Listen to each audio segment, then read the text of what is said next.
All right, from the student Fairfax City, we are very grateful that Paul Wertico accepted our invitation. Paul, welcome to my humble podcast, man. Claudio, man, it's great to see you again. Thank you. I love what we did a couple years ago, and I'm really excited to talk about music and life and everything with you again. Thank you very much, man. Same here. For people who know you, of course, you were a member of the Pat Metheny Group from 1983 to 2001, right? And Yeah. of course, you end up receiving multiple Grammy Awards for the work you did with him. In terms of drumming, how much was your drumming was improvised in those albums? What you can recall for that period?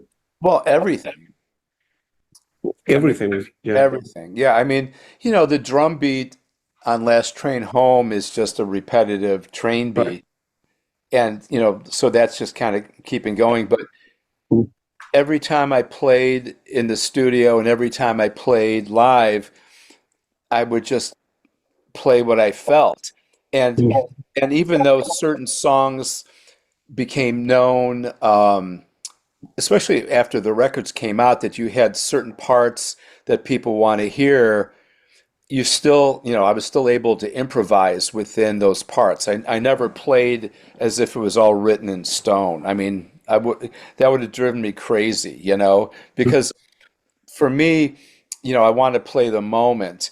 And when something's very structured, you can still play the moment, but you do it in, sort of smaller uh, improvisational ways. You just don't change everything. Because I mean, a lot of the music I play outside the Pat Metheny Group, I could just leave a big hole, or I might just play some crazy stuff just one night and not do it the next night. I couldn't do that with Pat's band. I mean, there was certain things that needed to be there in the arrangement, but within that parameter, I was able to change things. So I always called it like micro improvisation as opposed to macro improvisation.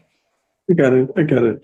For me, I told you before, I have a big music collection, and I've been listening music for 50 years. So, because I grew up in a family that music was important. My dad had a lot of music. So, but First Circle is one of my top 10 albums, and I have, I don't know, 15 or 10,000. I have no idea how many I have, but that's a great album, man. That will go into the history of, I don't know, great records out there, So, Thank you. what memory do you have from that? Well, you must have many.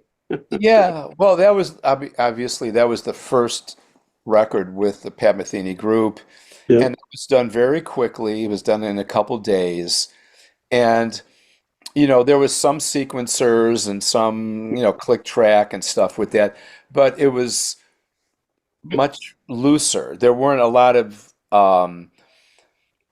later on as we got into the Brazilian, quote unquote, Brazilian things and stuff, there became more sequencers on top of sequencers. So, your space to fit in the web of all these sounds became less. So First Circle was still open. We were still like sort of more of a jazz group at that particular point.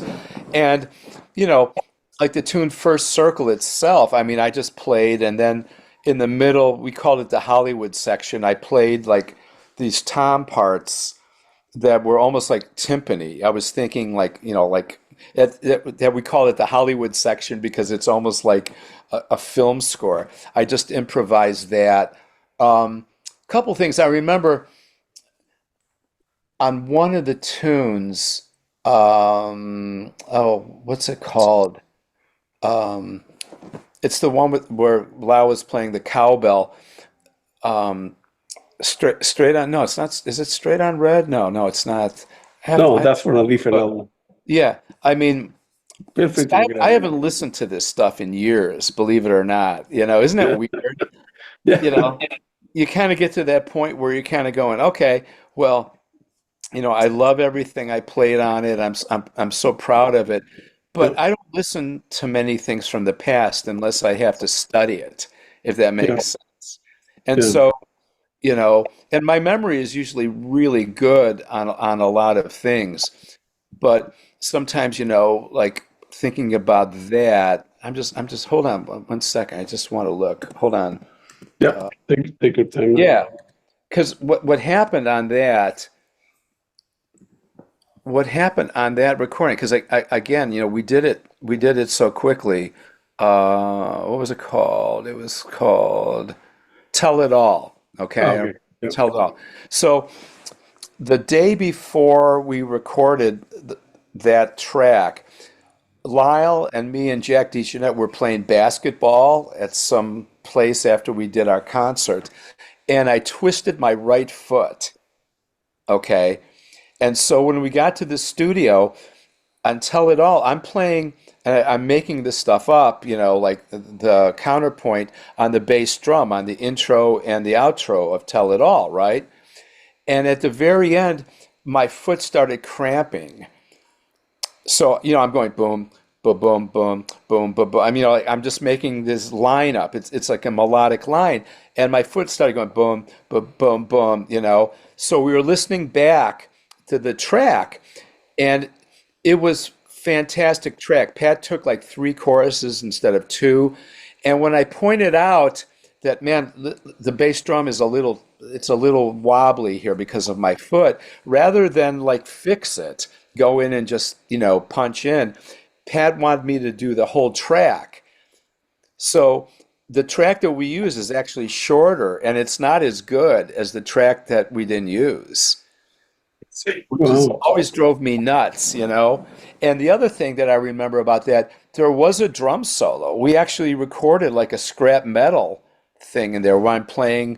I had like all that crazy, like the Memory Man and the ring modulator, but that never made it onto the record either. So some stuff, my memories are like, oh wow, this is fantastic. I love this record. I remember bringing that home the first time when my wife Barb heard First Circle. She started crying. It was amazing. And then some of the stuff that got away, like the outtake of Tell It All, Yeah. it was like, oh man, if people, and I've got that stuff. I've got all these takes of this, So that's how I remember it. And the other thing is it was done so quickly that Jan-Erik Kunstlag, who was the engineer, when we were mixing it, we would all have our fingers on the control to mix things, I mean, he was so fun to work with. And so like if I said, okay, I want to build and boost this section here a little bit, he goes, okay, do it. Which was fantastic because back then it wasn't automated mixing. You know what I mean? That's right. Yeah. We're kind of stuck. Like either the engineer or everyone would move things, and then you go, okay, that's the final mix, and you might be thinking, oh man, let's keep that mix. No, you couldn't do it. You'd have to start all over from scratch again. So that's the other thing I remember too. Yeah, that album is unbelievable. I wish Pat Metheny were to release whatever extended edition, for collector with all the outtakes and stuff like that. Because he should do that. I mean, I've got it's a market. People are willing to buy that kind of. Oh, I know. I will get their own copies. Yeah, and now when I listen to Tell It All, it's not that big of a deal. The end. I mean, it's not like I messed it up. It's not like I screwed up. Yeah. It's like, oh, stop the take. It was just that, I could feel my foot cramping up from twisting it the night before, which, is like, unfortunate, but that, life happens to you, right? That's right. You mentioned Lyle Mail. He was a guy on another level. He was very gifted. I think I heard that he was very. Unfortunately, he didn't do that many interviews at the time. He was kind of shy, quiet guy, and he passed away too early. Unfortunately, Yeah. But the guy was any funny story you can tell about him? Well, I mean, okay. So the first week in November this year, I'm doing me and David Blameyers and this amazing Italian piano player Antonio Ferreira. We're doing the Sound of Light. We're doing a concert in Milan. With a symphony orchestra, a 60-piece symphony orchestra. And really, when is that? The concert's November 7th in Milan. Yeah. And this guy Pino Giudici, who was Italian, he's a great composer and arranger. he called me to do this. And so, I asked David Blamires, who I, knew had worked with Pino, and Yeah. David's like, "Oh yeah, Pino's great. You should do this." Now, unfortunately, and this is again like how life happens. I was supposed to play 4 nights in Chicago with Mike Stern. Okay, I was supposed to play this November 6th through 9th at the famous Jazz Showcase in Chicago, and I was so excited to play. And then when Pino called me, I go, "Please do not book the first weekend. Do not. I'm playing with Mike Stern." And as it turned out, that's the only time that the theater, it's like the Giuseppe Verdi Theater in Milano was open. So I actually had to call Mike Stern Oh, and man. get out of the gig. And he was wonderful. He goes, "Paul," he says, "Oh, don't worry, I understand, I mean, we'll play again, but but I mean, can you imagine that? So here I am, I'm going to play in Chicago, like 2 blocks away from my school. All my kids, everybody's going to hear me play with Mike Stern, Of and I course. had to get out of the gig to do this other gig. I mean, Yeah. crazy, but it's going to be amazing. I mean, there's like I'm learning all the music because it's like, it's with a symphony orchestra, but we'll be playing Third Wind and Minuano and some of Lyle's compositions and stuff. Yeah. It's going to be one night? One night Only only? one night. So I'm flying out. We're going to do like 2 or 3 days of rehearsal, Yeah. which with the symphony orchestra you need. And the thing is, I'll be teaching my classes on Zoom when I'm there. Yeah. Yeah, because I mean, in Italy, the second week this uh, this semester, this fall semester, I literally taught my classes between sound checks and the concerts. You know, yeah, it's crazy. I mean, what I'm doing is like, I mean, my wife goes, "What are you doing?" But I try Yeah. to do the best I can for everybody. Of course. Good for you, man. Good for you. You're living the life, man. Yeah, I can't. No complaints. I have a question about, I think you only, not only you are a great musician out there, but when you started the Paul Wertico trio, Hmm. you had many hats to wear, right? You were a band leader. That means that you had a lot of managerial skills and things to take care of, like contract, that make sure that people get paid, Right, what time sure. to arrive in the bus, we stay in a hotel, and Right. let's allocate ourselves 4 hours in between, driving and things like that. Do you like that kind of stuff? Because a lot of musicians complain that, well, 90% of the things that I do is managerial stuff, like doing interviews, promoting social media, and only 10% music, right? And I cannot afford to have somebody do it for me, right? Because otherwise they're not going to make any money, right? So you like having both roles, like the managerial side or the music side? And now, of course, nowadays you're teaching as well. So Right. how you manage? Yeah, I mean, do I like it? I mean, I find it interesting and challenging. I mean, sometimes it can be difficult. Mm. But, at school at Roosevelt University, I teach many classes, and one of them is like a music business class. So to teach students about music business, you're teaching them to do exactly that, about copyright, about like, um, not only writing songs so that you can make royalties, but also like, okay, if you're in a band, who owns the band name, and all the responsibilities if you're a band leader, like you're saying. I mean, if you're doing that, then if you're the road manager and the tour manager, and you have to set up everything. Is it fun? I mean, it might be fun, quotation marks. It's not necessarily fun like, yay, this, I'm enjoying this, but it's always interesting. That's the way I kind of look at it, and you learn a lot. So, yeah.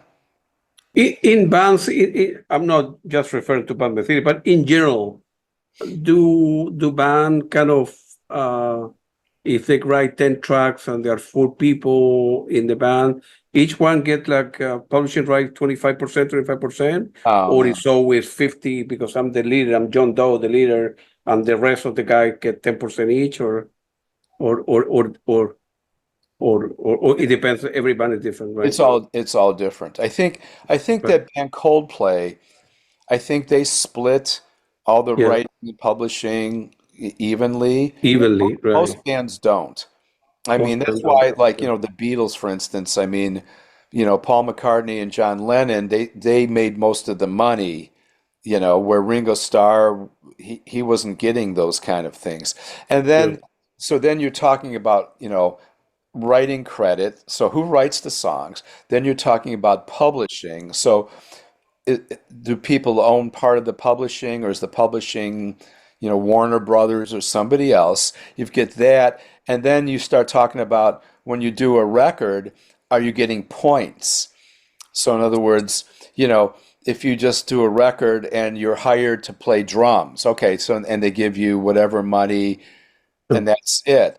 Whereas if you do that and they give you points, meaning that even though you didn't write the music, then at least you're going to get a percentage of the sales of the record. okay. So it's all different, you know.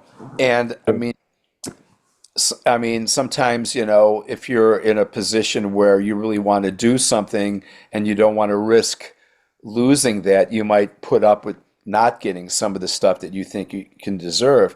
And then there's union. I mean, so is the band in the union? So where you get, they pay union dues, so then you can retire with a pension or not, or is the band not? I mean, Yeah, there's so many different ways that this happens, yeah, And then, like if you produced a record, because I produced a lot of records too. I mean, are you just doing it to help the artist, or are you going to get a percentage, like points, yeah, because you're doing that? I mean, there's no specific way that works for everybody. It's always different. That's why it's nice to work with good people that treat everybody fairly, and yeah. that's not always the case, obviously.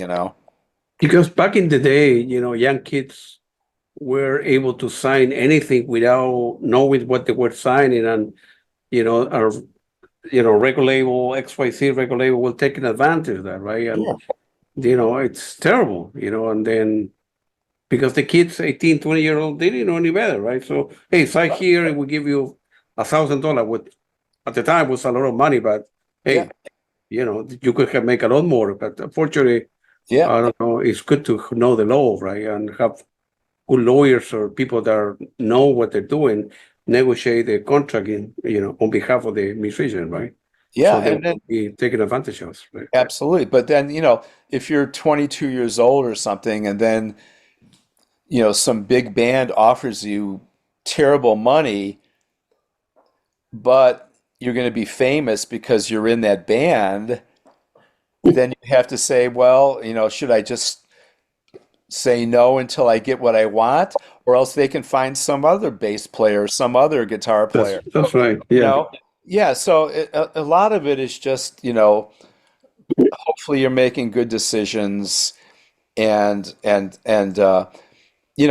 the music's good, a lot of times, you'll learn you learn from playing the music too. So you learn by playing with better musicians. So there's many options to weigh. It's not just about money. It's not just about fame. It's not just Yeah. about, a lot of the things that people just go, oh, well, I need X amount of dollars to do this. Well, if there's a million other drummers or a million other bass players that want to do that, and the band doesn't care if who the drummer is or who the bass player or guitar player is, they might get somebody else. So in some ways it's like the lottery. It's like winning the lottery. And it's like gambling that I'm making the right decision here that's going to get me to the next step, which will get me to the next step, and so your career Yeah. keeps going. I mean, at 72, man, I'm busier than ever. And Wow. I You, stay healthy. I work out. I mean, I eat healthy. I'm like, I'm 145 pounds, man. I'm like, I've got a six pack. It's like so funny. I mean, today, we were going to do this earlier, and with a backpack on, I'm able to sprint like 3 or 4 blocks and then go up the stairs and catch the train. And I've had students that could not keep up with me, you know? Wow. So Yeah. why is that? I don't know. Yeah. Some of it's genetics, some of it's taking care of yourself, some of it's luck that, you're not dead, Sure. and it's the same thing with this career, And the other thing too is like when you make music, like you were talking about First Circle or all, some of the other, say, Pat Metheny records, those records have been important in other people's lives. So it's not Absolutely. just about, oh, I made a great record, I sound great on the record, I got paid for the record, so I'm great. No, it's like you're changing things that you don't even know you're changing. Somebody might have had a baby by that record, or somebody might have, That's right. Yeah. been suicidal and they heard that record and they came out of it and now they're okay. I mean, Yeah. there's important things that we don't even know because we never meet all of our fans. The fun. Yeah. Absolutely. Absolutely. Of course, also, you are very involved in academics. You are a tenured associate professor of jazz and Yeah. contemporary music at school at Roosevelt University in Chicago. Um, how do you manage nowadays? Before you and I were growing up and vinyl, the blue, of course, the internet didn't exist, YouTube didn't exist. So we're people buying vinyl, you and I. But nowadays, kids that are, they are in your classes, early 20s and so on and so forth. And with access social media and YouTube and everything is in YouTube, right?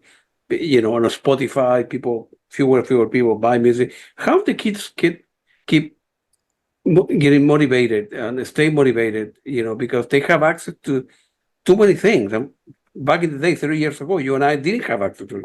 So it was the vinyl, and that's it. You look at it, they took a picture, turn it up, and then, man, this is a great band, and that's it, right? Nowadays, hey, Pat Metheny, Paul Wertico, Mm. thousands of kids. Yeah. We are bombarded by, social media and this and that, How the Well, kids can, you keep them motivated to. I mean, it's like when you're young, you're motivated. You know what I mean? And Yeah. even though they're motivated by different things than you and I might have been motivated by, they still have a passion, you know? Yeah. And I mean, just think, I mean, we're talking about like CDs and LPs, but think, in the earlier days before you and I were born, I mean, people were motivated by listening to Benny Goodman on the radio, That's right. or hearing Duke Ellington or Count Basie on the radio, and they're broadcasting from New York and you're in Nebraska or something. You know, motivation is motivation. I mean, God knows why some of us want to do what we do. And so for me as a teacher is to keep that motivation alive and also try to make each person understand who they are as individuals, what so they have strengths and they have weaknesses, but their weaknesses sometimes can be strengths if they're utilized the right way. So, I don't yell at kids, and go, oh, you never make it, or no, I just try to encourage them to follow their dream because that's all this is. I mean, if you have a passion and you want to do this, because I'm sure people that didn't follow their dream because either they didn't believe it or someone says, oh, you can't do that or whatever. And now as older people, they go, oh my God, I wish I would have pursued this path, whether it's music or art or whatever. Yeah. Yeah. And it's almost like they never fulfilled their life's mission. You know what I mean? And that's really so sad, I mean, because you don't have to be rich, you don't have to be famous to follow your passion. You just want to express who you are. It's like baying at the moon, and just going, here I am. And if you're lucky enough, maybe people go, I like what this person's saying, and then the business takes over. A lot of that is just luck, and it's like winning the lottery. It really is. I mean, the percentage of musicians that actually succeed, and especially succeed for more than like one record or two records, but can sustain a career throughout their entire lives, that's really winning the lottery in many ways, you know? But even for people that don't win the lottery, if you still like to play, even at a wedding or bar mitzvah or whatever, if you still want to play with your friends, that's still beautiful, You don't have to Yeah. be famous. Yeah. Unfortunately, it seems to me also that a lot of people have good ideas, being a painter, being a writer, a musician, Mm, but fewer and fewer and fewer people are willing to do the work that it yeah. takes. It's so you say luck, yeah, it's a combination of luck, but if you say, well, Johnny come to you, professor, I'm not doing that place in your class, and you tell him, how many hours you practice every night, and the kid say, well, only 20 minutes. As opposed to, and then Peter come to you and say, man, I'm doing great, but how many hours you practice? I practice 4 hours every night. I wake up at 6 o'clock in the morning, you know, I practice 2 hours before I go to class. And then when I come back, I turn the TV and the phone off, and I practice 2 hours, and I follow exactly your class. Those people have, a high likelihood of making it, the guy who is, working hard and putting the time, Well, That's, or yes no, and no, no. no. Yes and no. Because someone practicing 4 hours is going to compete with, like me, I used to practice 12 to 15 hours a day. Wow. Well, Okay. And then the other thing is, what are you yeah, practicing? So if you're just practicing to make yourself better, yeah, good for you. But what does that mean to the other musicians that you're playing with? I mean, I'm teaching an AI class, okay, yeah. this semester, okay? And one of the things was to write a bio and then have AI write a bio for you just to see the difference. Now, the difference with the bio that people don't understand, and I showed them, there was a gentleman that was talking about this, is that in your bio, if you go, okay, I've won this award and I'm great at this and stuff, good for you. But the person reading the bio, so that could be the club owner or the promoter or the director or whoever, what does that mean for them? So when you think about practicing a bunch of stuff, good for you. You can play a lot of fast stuff and everything. But how do you make the sax player feel when they're trying to play? How do you make the piano player feel? Yeah.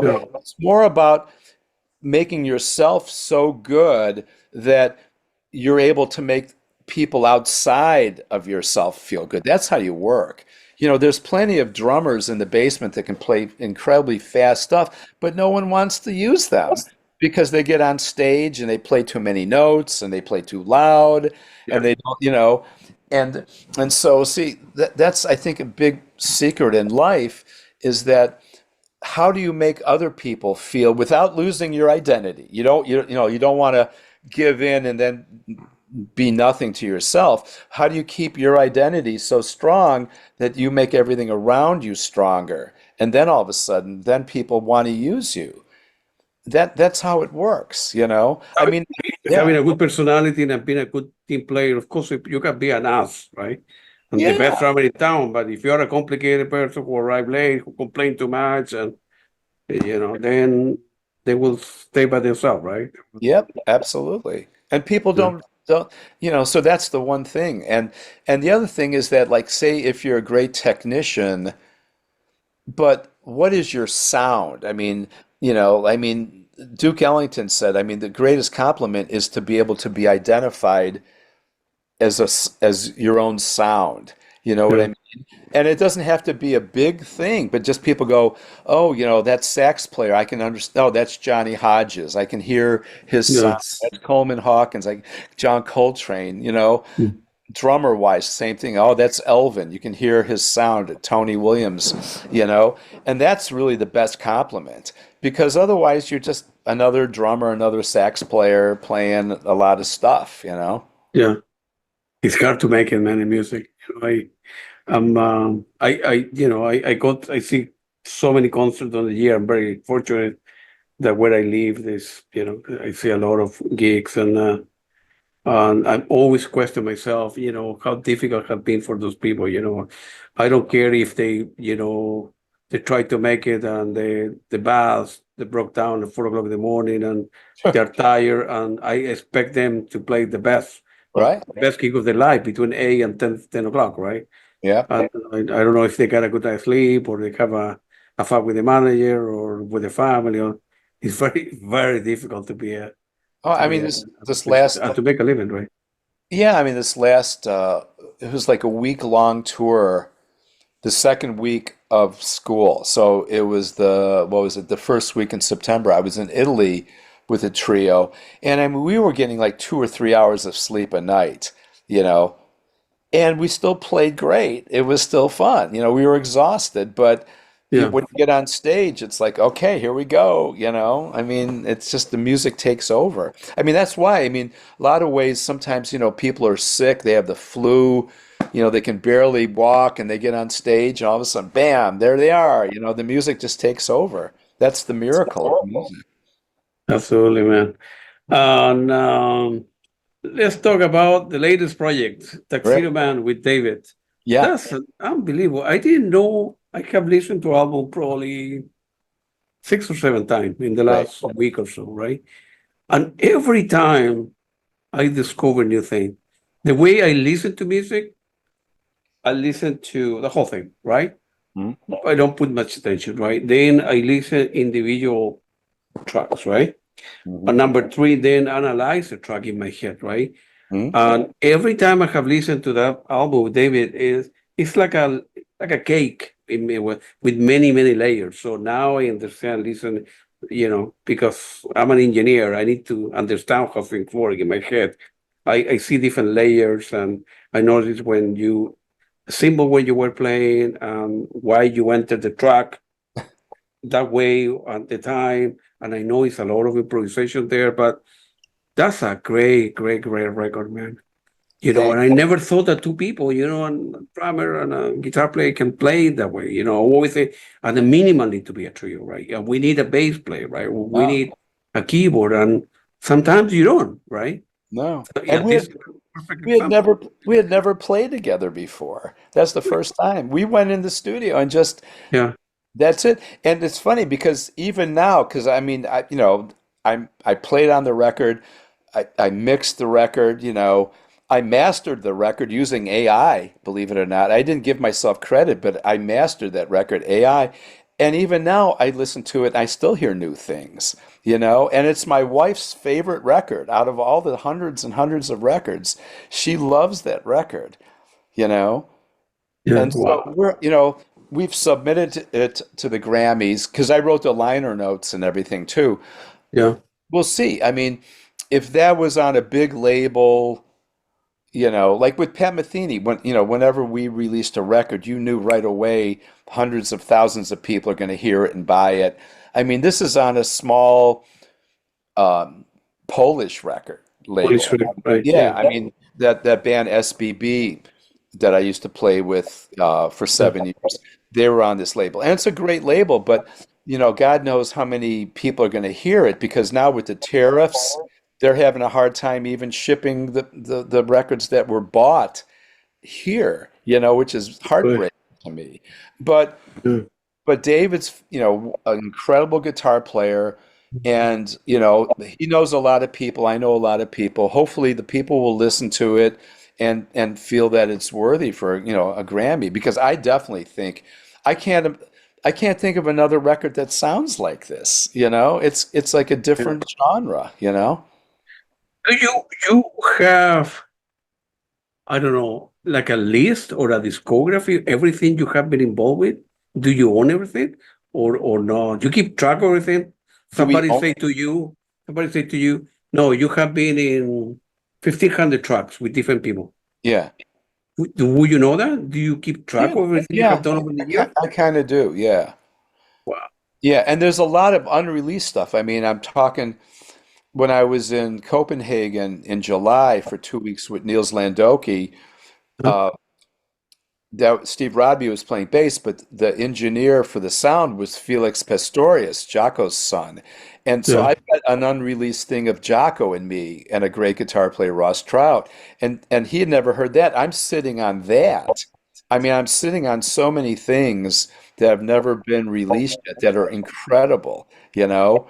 So that's the other thing is that not only the things that have been released, but there's so many things that haven't been released. You know, stuff with Lyle Mays when he was in my he was in my quintet and he was in my sextet from 92 and 93. That's some of the most amazing Lyle Mays stuff, you know. So one day I'm going to have to, you know, maybe when I retire from teaching, because I just don't have enough time in the day to do all this stuff. Yeah. But, you know, I should, you know, I have to release some of this stuff before it disappears. Will you have the right to release it? Yeah, I have all the rights, of course. Yeah. My Yeah. God, man. Yeah. Yeah. Man, you need to quit teaching, man, so you can I release know. it. No, I mean, this is my 23rd year there as a Yeah, tenured professor. yeah. And, you know, our financial advisor was like, Paul, you should just retire, man. You know, you're okay. You know, I'm not like we're rich, but like we'd be okay. But the kids come to study with me, and I feel like Absolutely. yeah, Yeah, if I just say, okay, thanks, see ya, that's going to be disappointing to them too, because I've got some incredible students. And, right. you know, sometimes I wonder, you know, if I stayed 2 more years, that would be 25 years there, I'd be 75. That would be fine. I guess I just have to figure out a way to have, you know, 26, 28, 30 hours a day, and then I can make That's it right. work. Making everything because yeah, Yeah. unfortunately, Yeah. yeah, I mean we don't have enough time. But I know. um, let's tell the story. Yeah. One for that particular album, right? One day, I think David gave you a call. He was living in California at the time, and Mhm. he said, "Hey, Paul, I just happened to move to Illinois. You know, let's meet, let's have coffee one day." Of course, at the time, he didn't tell you, and he didn't. You guys don't talk about recording, right? He went to No, dinner not to at your all. house. You talked for 3 hours, and uh, and you realize that you have a lot in common, right? And eventually, got to conversation. Hey, why don't we do something together? Feel free to elaborate I on the just way that. see what would Yeah, happen, you know? yeah. And Yeah. I think it's close to your house. There is a great recording studio, and you say, well, what about in a couple of weeks? Let's Yep. take so Saturday and Monday off or whatever, and let's go studio. You book the studio, and no preparation, nothing. None. He None. has some ideas, but you didn't know any of the stuff, right? You None. show up on a Saturday morning, you book the studio for 6 hours, and then of course he brought all the guitar, you brought all all your gear, Huh? and then and that's what the record is about. That's what it is. And so My we God. used everything we recorded too. It's not like we, you know, we just went in and did track to track, had no idea if we had enough for a record or anything, you know. And then when we listened back to it, it was like, oh my God, you know. And then the bonus track is I was just messing around. There's six cuts, there's 6 tracks. So I Yeah. thought, what do all 6 tracks sound like at the same time from start to finish? And it was weird. It was almost like I call, you know, because I come up with the titles all the time too. So all in good time. It's all 6 songs playing simultaneously, but you hear the songs bounce off each other, almost as if they're complementing each other. Yeah. And I put it in the liner notes. It's almost like at the end of the day, where you know you're sleeping and your brain's going through all the stuff that happened in the day, and you know it's like a composite of all the things together. And so I just decided to put that on too. And David was like, "Yeah, let's do that," because he's great. I mean, he and I talk probably 2 or 3 times every day now. We're always, and he's really busy. He's got this thing called Planets that he's touring all over the world. He just got back from Colombia, and you know he was in Italy, and he does this thing where it's like you know the 9 planets, and you have like video behind it, and he just does things. He'll do loops and all that stuff, and it sounds great. And his wife, a lot of times, Lori, who's wonderful, she'll go with him. And now that's what we're thinking of doing. We'll do some duo things, why not? I mean, it would be really very cost efficient to do duos because it's only two people, and it would be amazing, I think, for people to see this music. I don't even know if we would recreate what we did because that's already been done. We would create new things, and maybe one or two of the songs we might want to recreate, but in general, it's very improvisatory. So it would be so fun for us just to do this live in front of an audience. And is it just talking, or just trying, or it's a possibility of doing it, right? In other words, Say that I'm not sure if I understand. either your guys are talking about doing a tour, or Oh yeah, oh absolutely. okay, so it's a serious conversation, right? Oh yeah, Let's yeah. 10 days and then align the scale, find a promoter, find some venues, and then wow. Yeah, Yeah. and I mean, it's got to fit into our schedule. I mean, I literally just got called by Niels Lan Doky, who I just played with, to play all of June, next June, like 4 weeks in a row at that club with him and his brother, Chris Doky, Yeah. and then maybe another 2 weeks with Steve Rodby. I mean, so everything is getting so booked now. It's getting really crazy, which is My God. a great problem to have. You know what I mean? A good problem to have. So Yeah, here in the US, or no, in Copenhagen. in Copenhagen. Yeah. Yeah, in Denmark. Because I played there 2 weeks in July with Yeah. Steve Rodby, and there was a really good sax player from Poland, and Niels, and a guitar player. Mhm. And the apartment that we had, because I brought my family out, we had an apartment. It was 7-minute walk to the club. Yeah. And the club is like, it's got a Bosendorfer piano. I mean, the first night, who comes in the audience to hear us? Leonardo DiCaprio and Tobey Maguire. So they're in the audience. You know what I mean? It's like that level of a club, Yeah. And so, like, and Niels is fantastic. I mean, his compositions, and he's knighted in Denmark, and that's why Yeah. when I wrote it's Sir Niels Lan Doky. That's right. Yeah. He's knighted.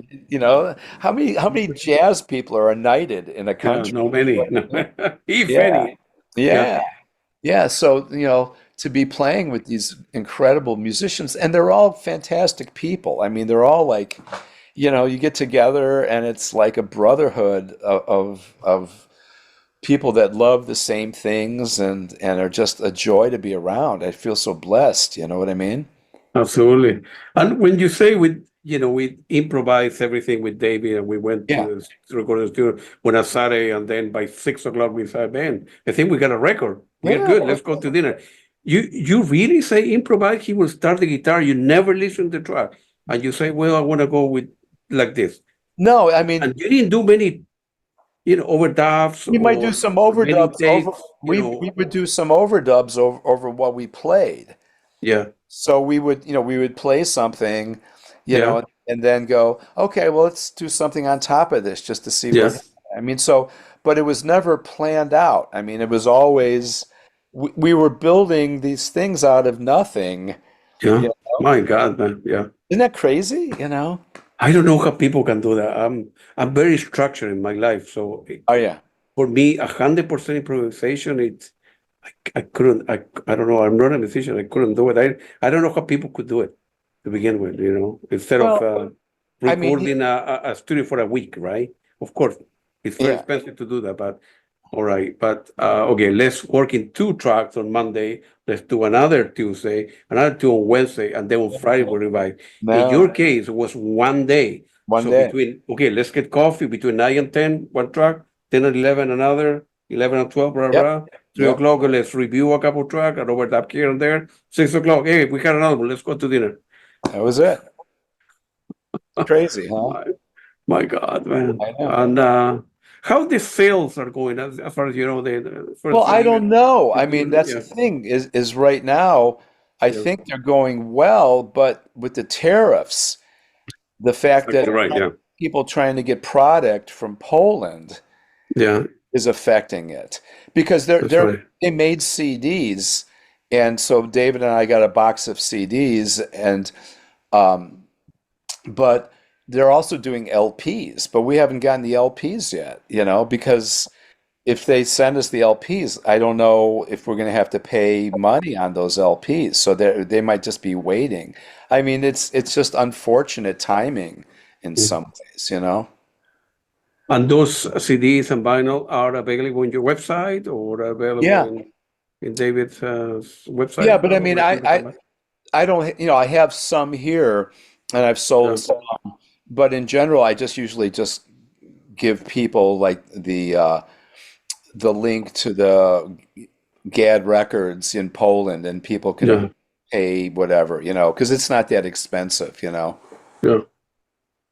But people want to have it signed by you and David. That's Well, there is something. Hold on. I mean, we yeah. are doing something. Let me look here. Yeah. David and I, we just did like 10 records a piece where we did sign them. And so here, hold on one second. We'll definitely want to get a copy, of course. Yeah, yeah, of course. When are we doing Especially the this? vinyl. Oh, I know, of course. I mean, the vinyl is, I mean, I don't even have the vinyl You yet, don't even you know? have. So, But, oh, we're doing, Talk Shop Live? yeah, yeah, yeah, yeah, yeah, yeah. Okay, so next Monday, the 13th at 7:30 Chicago time, so Yeah. 8:30, David and I are doing Talk Shop Live, and Yeah. they have the CDs. They have like 20 CDs signed by us. Oh, And that actually came out of the ones that we got. I mean, because I only got 25, he got 25. That's all we got so far, you yeah, know. I got it. Yeah. So yeah. And, uh, and the things you guys get along very well, and hopefully you will be touring. If there the possibility of doing another album down the road, Oh my God, of course. likely, right? Yeah. Well, even if we do live concerts, I mean, Or those live, can be yeah. recorded because Okay, that's that. what Yeah, would be the difference between what we did in the studio? that's I right. mean, we did overdubs, but if we do it live and we play, say, with loops and we layer on top of things, then that in effect could be a great record. Yeah, I got it. And of course, let's talk a little bit about the work we did with it. You did with Sir Niels Lan Doky. Yeah. You sent me a couple of YouTube videos I listened to, and where you play drums and you play brushes, and Oh, those are very good music. oh, he's I incredible. didn't, I'm sorry, my ignorance. I didn't know who he was, right? So I looked it up, and the guy, man, this guy is very, very good. And Yeah. the singer in one of is one lady, young lady. She has an unbelievable voice. I don't remember her name, but it was very good music, man. Yeah, and her father owns, I can't remember the name of the restaurant, but it's like a Michelin star restaurant in Copenhagen, like the most expensive restaurant there. Her father owns that. So Yeah, yeah, but that particular record with Niels, it took 5 years to do, and there's different people on every track. yeah, So like the other drummers, you have, Al Tootie Heath, Alvin Queen, Terry Lynn Carrington, Harvey Mason, you have, and so it's a really cool record. And right now he only streamed it. I think hopefully he's going to do hard copies, either yeah, CD or LP. But yeah, but he's got something like 45 records under his own name or something. It's like ridiculous. yeah. Yeah. Wow, And this is I've done good. three of them. I've done three. That was the first time, he contacted me out of the blue, I think in 1992 or something, and I flew to Paris and I did this record with him. And then we did a couple tours, but one of the tours was so funny. We did 21 gigs, one-nighters in Denmark with no break. And it was just like one after the other, every city, city, city. It was so exhausting. And what was so funny is that, so he was living in Paris. He lives in Copenhagen now, but he speaks Vietnamese too. And so the band, the keyboard player and the singer were Vietnamese. The percussionist was French. The bass player was Danish. And so I'm sitting in this van listening to like these other languages that like it was such a funny trip for me, man, you know? And then they were trying to show me like in Vietnamese how to say I play drums because in Vietnamese, you know, it's like with Asian languages where the pitch it can be the same words, but the pitch is what tells the difference between what you're talking about. And it's like Yeah. de chum or something like do de chum, or it was like to say I Yeah. play drums, you had to say it exactly right. It was Otherwise, it's a different word, right? So, yeah, it was fascinating to me, yeah. you Yeah. know, really crazy times. Looking back in your life, you have played with the best of the best and every city in the world for the most part, or every country in the world. Is anyone looking back in your life that you say, man, I wish I have had the opportunity to play with or open it for with or whatever, or or you don't think about that kind of stuff? Yeah, you know, no, I don't really think about that, you know. Yeah.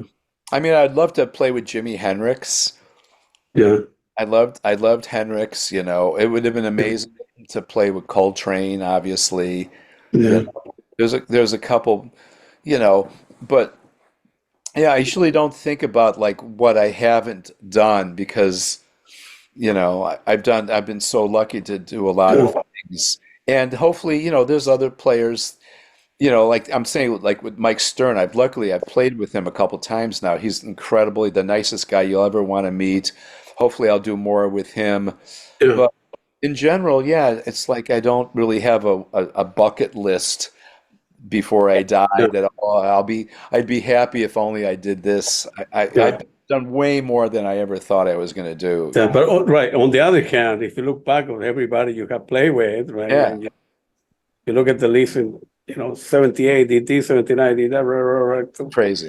it's unbelievable. You have a very good life, man, very Yeah. productive life, and you have a good wife and Oh good my daughter. God, that You have too. done See? well your life, man. Yeah. Happy, what they say, the happy wife, happy marriage. Happy, happy wife, happy life. That's so Yeah, great. and I mean, you know, and last weekend our daughter, she celebrated her 30th, you know, birthday, and so Yeah. she's happily married. Her and her husband, I mean, they were married in Italy last year, but they've been together 10 years already, and Yeah. he's Good for really you. successful, you know, and so it's like, you know, that's the other thing. It's like me and Barb, but also Talia and Avi. I mean, you know, that's you want to have your family be happy too, you To know? the well life. Yeah. Yeah, Yeah, of course, man. Hey, Paul, it was very nice talking to you. Claudio, man. Quite sure we'll be talking once a month, when we try to do it. And, Yes. I think you should write a book, man. You Everyone's, have oh approached my you? God, everybody's been, I mean, everyone I've I'm talked very to. serious. You have so Yeah. many great stories, man. Yeah. Well, that would be another thing, maybe not teaching and having the time to do it, you know, Yeah, and the next life.